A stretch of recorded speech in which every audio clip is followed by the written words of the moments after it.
En Australie, certains animaux sont des emblèmes nationaux. D'autres sont considérés comme des fléaux à exterminer. Salut, moi c'est Barry. On m'appelle le Catman, le célèbre homme-chat, ou tristement célèbre selon les points de vue.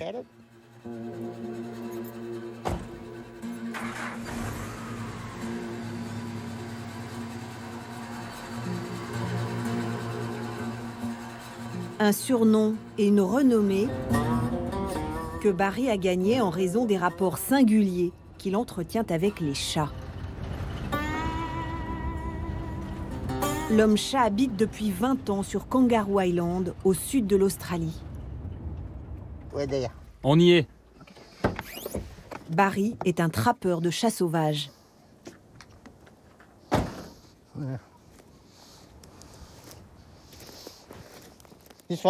Ah, cette trappe est vide. Là, il y a un chat.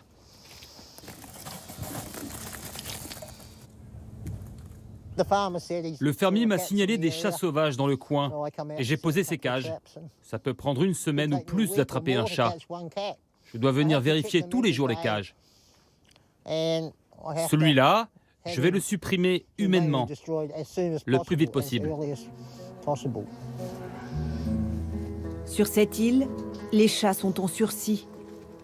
Les autorités veulent tous les éradiquer d'ici 2030.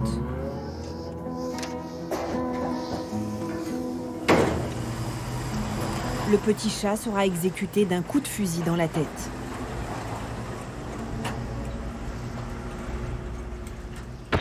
La faune endémique australienne disparaît à un rythme alarmant.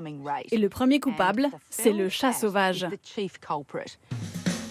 L'Australie a déclaré la guerre aux chats. Il y en aurait 6 à 15 millions qui chassent dans le bush de cet immense pays, loin des villes et des humains. Le gouvernement a lancé un plan national pour en tuer 2 millions. Il détruit chaque année plus de 20 milliards d'animaux endémiques. Nous devons être efficaces pour éradiquer les chats sauvages. C'est une urgence écologique. En Australie, ils sont la première cause d'extinction des espèces au rythme le plus rapide de la planète. Pour les Australiens, le chat est une vermine, un nuisible. Ils sont très vicieux, très destructeurs. Ils font peur en fait. Les chats sont arrivés par la mer il y a 200 ans avec les bateaux des colons anglais. Ils ont vite envahi ce territoire grand comme 12 fois la France et fait un carnage. Il en arrivait tellement que les animaux ont été dévorés en très peu de temps. Ça, c'est le repas d'un jour. Un seul chat mange tous ces animaux en un jour. Le chat, ennemi public numéro 1.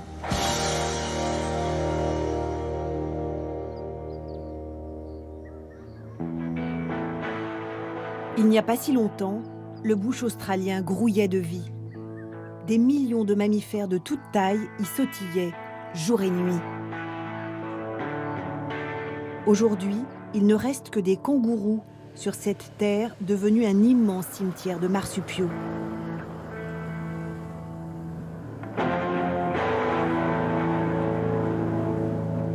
Excepté derrière cette clôture anti-prédateur, dressée au milieu de nulle part.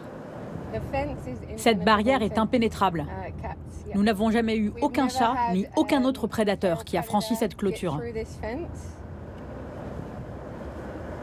Bienvenue à Scotia, la plus grande réserve sans chat d'Australie. Felicity Letellier en est la scientifique en chef. Josh, son compagnon, s'occupe des aspects matériels. La clôture est sa priorité numéro 1. La barrière ici fait 1,80 m. C'est la hauteur standard pour une barrière anti-prédateur. Vous voyez aussi ces fils ici? Eh bien, ce sont des fils électriques. Si un animal essaye malgré tout de grimper, on peut être sûr qu'il n'essaiera pas 2 fois. Mais le plus important, c'est le bas. Si vous regardez bien, le grillage s'étend jusque-là.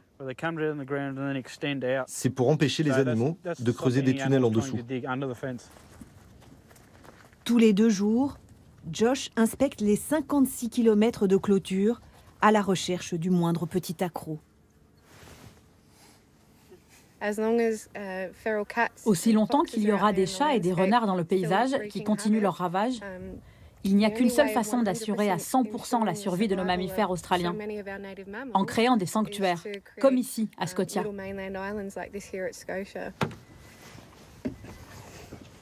Il faut compter 1 à 2 millions d'euros pour la construction d'un tel sanctuaire, plus 500 000 euros de budget annuel. L'investissement est lourd pour l'Australie, qui compte une vingtaine de ces enclos, financés par des fonds publics ou privés, comme ici, et qui projette d'en construire encore beaucoup d'autres.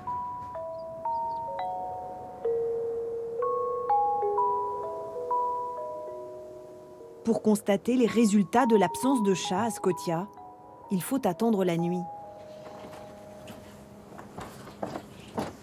Et partir avec une torche à la rencontre de ces marsupiaux en voie d'extinction.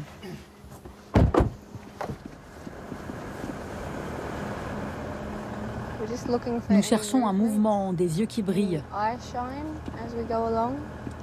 Là, il y a un wallaby bridé à queue cornée. Derrière les buissons, un mini kangourou de 4 à 6 kilos, un festin pour les gros chats.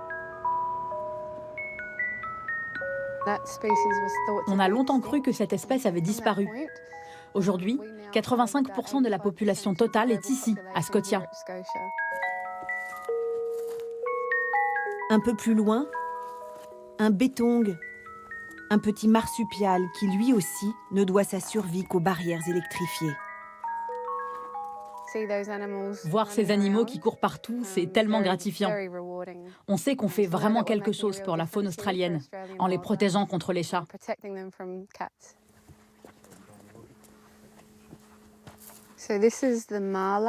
Voilà un mala, le lièvre wallaby. Rares sont les Australiens qui savent que ça existe ou qui ont eu la chance d'en voir un. Les chats les chassent ? Ils ne connaissent pas les chats, car ils n'ont pas évolué avec eux, donc ils ne les considèrent pas comme un prédateur. Les chats ont eu un effet catastrophique sur la vie sauvage, et ça continue. Ils doivent vraiment quitter le bush australien. Ils ne sont pas les bienvenus.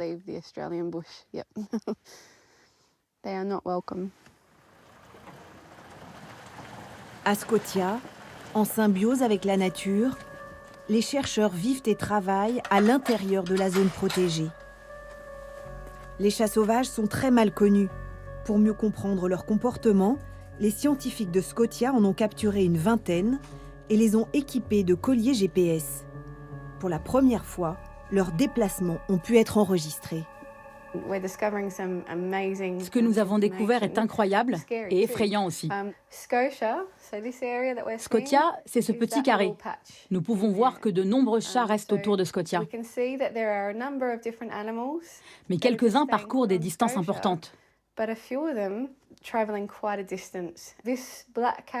Ce chat noir ici a fait plus de 160 km en quelques jours depuis le point où il a été capturé. Cela souligne vraiment le fait qu'il faut éliminer les chats sur tout le territoire de l'Australie. En fait, ça ne suffit pas de contrôler nos abords immédiats. Nous devons mieux connaître ces chats pour mieux les détruire. Face à ce tueur en série, l'Australie a sonné la mobilisation générale. Scientifiques, gouvernements, autorités locales, mais aussi chaque citoyen est appelé à prendre sa part dans cette guerre contre les chats. Retour à Kangaroo Island, chez Barry, le plus chevronné des trappeurs de chats.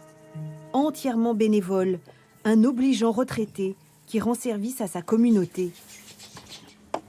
Le petit chat a été exécuté, il va maintenant le peser et le noter dans son carnet de chasse.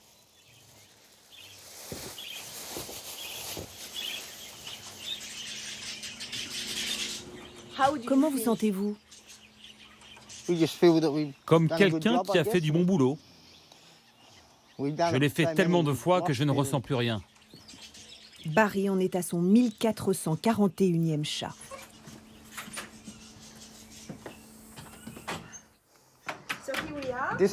Voici ma petite maison. Les gens viennent la visiter. Le trappeur de chats est une célébrité locale et il a l'art de la mise en scène. What is it? C'est mon œuvre d'art et mon manifeste. Les chats mangent beaucoup d'oiseaux, beaucoup. Je suis un défenseur de la nature autodidacte. Je ne fais pas que les compter, je m'en débarrasse.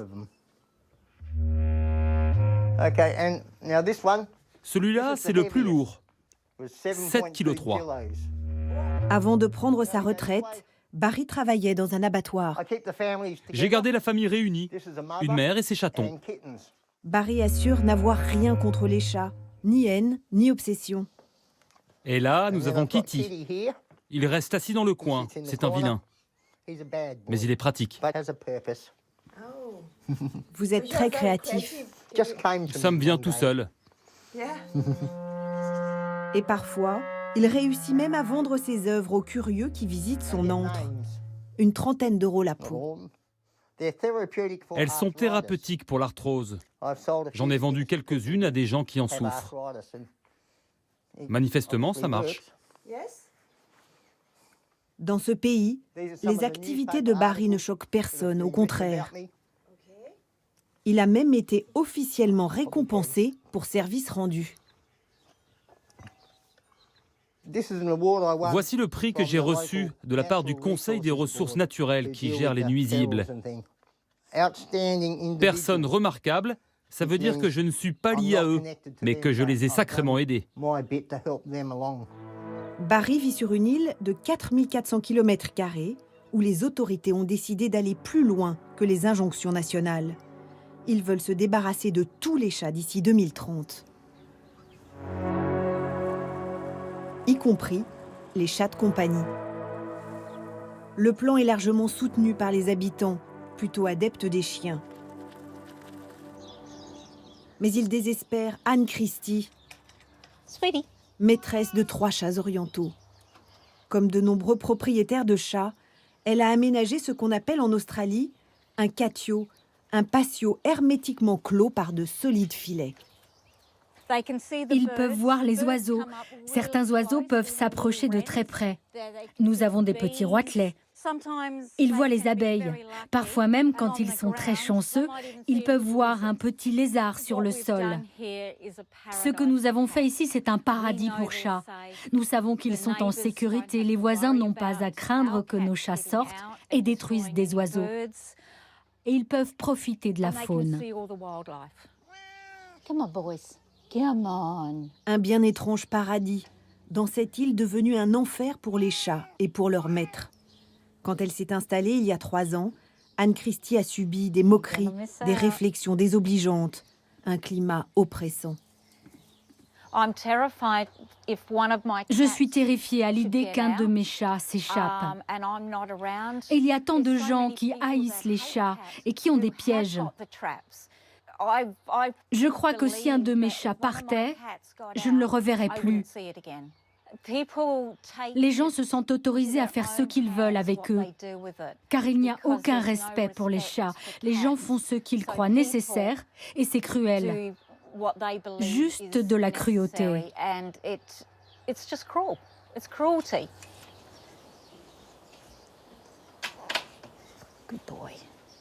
Anne respecte scrupuleusement les règles drastiques imposées sur l'île aux détenteurs de chats.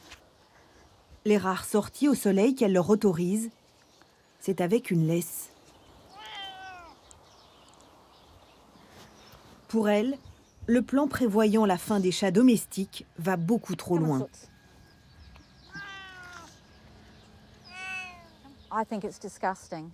C'est dégoûtant.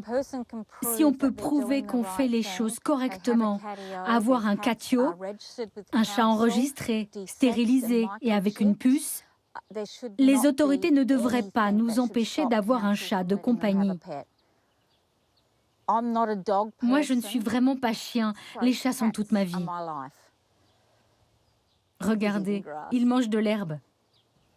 Sans mes chats, je serais perdue. Mais la voix des défenseurs des chats pèse peu face à l'urgence écologique. Pour atteindre l'objectif national d'abattre 2 millions de chats, les trappes et les chasses ne suffisent pas. L'Australie doit développer des pièges plus sophistiqués.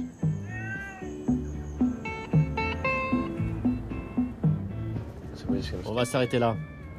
Le félixeur est juste au coin. John Reed est un spécialiste des écosystèmes, sans doute l'un des meilleurs connaisseurs de la faune australienne. Il fonde de grands espoirs sur l'ingénieux robot anti-chat qu'il a inventé. C'est une sorte de radar qui imite les cris des chats et projette du poison. Alors, voici le félixeur. Jetons un œil. Ah, bonne nouvelle. Il a tiré. Il va falloir vérifier si c'est un chat. C'est peut-être celui qu'on traque depuis longtemps. Première étape, attirer le chat devant la machine.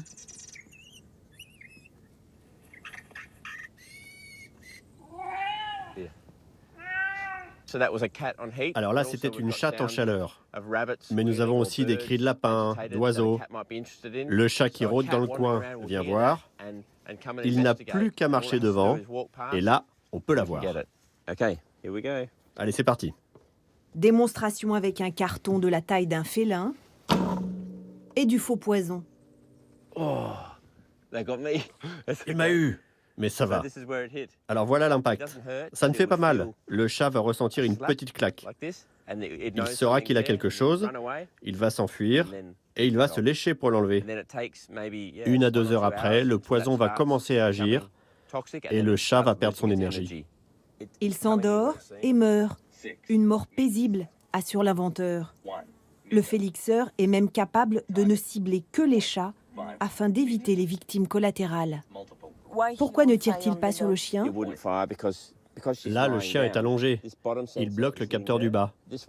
Pour qu'un tir se déclenche, l'animal ne doit pas toucher le capteur du haut, ni celui du bas. Le félixeur enregistre toute son activité sur une clé USB, photo à l'appui.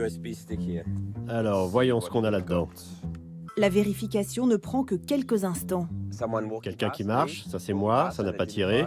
Un petit oiseau. Ah, une souris sauteuse. Une souris endémique, avec une longue queue qui saute comme un mini kangourou. Là, je cherche la photo du tir. Regardez ça. C'est le chat à pattes blanches, celui que je traque depuis des mois. J'ai mis plein de cages et jamais il n'est rentré dedans. Ah, il était très malin, mais le félixeur est plus malin que lui. Bravo! Voilà! Et un chat de moins. Une satisfaction pour John Reed, qui a fait de ce bush sa réserve naturelle privée.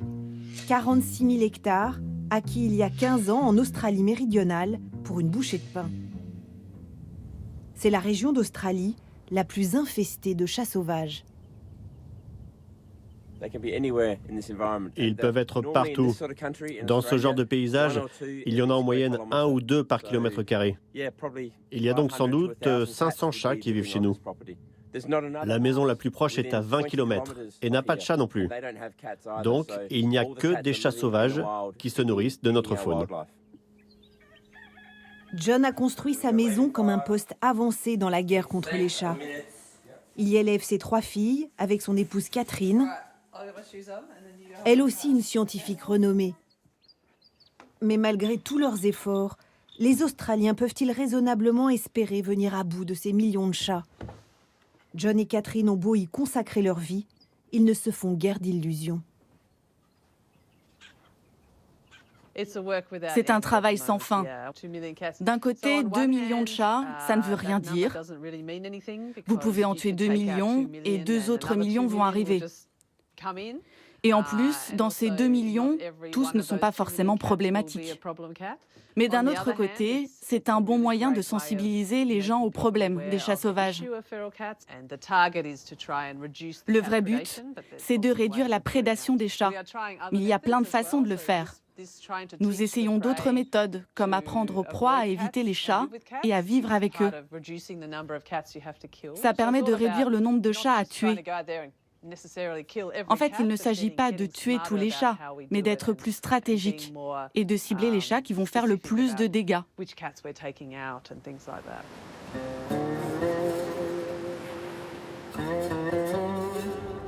L'infatigable John Reed continue à sillonner son pays-continent pour installer des félixeurs partout où on le réclame. Ok, alors on va le mettre là où on a vu les traces de chats. Oui, ça me paraît très bien. L'Australie, elle, investit sur des stratégies à long terme, comme des recherches sur des chats génétiquement modifiés, qui ne feraient que des chatons mâles. L'extinction assurée de l'espèce en quelques générations. En attendant, pour sauver sa faune exceptionnelle, le pays se hérisse de clôtures.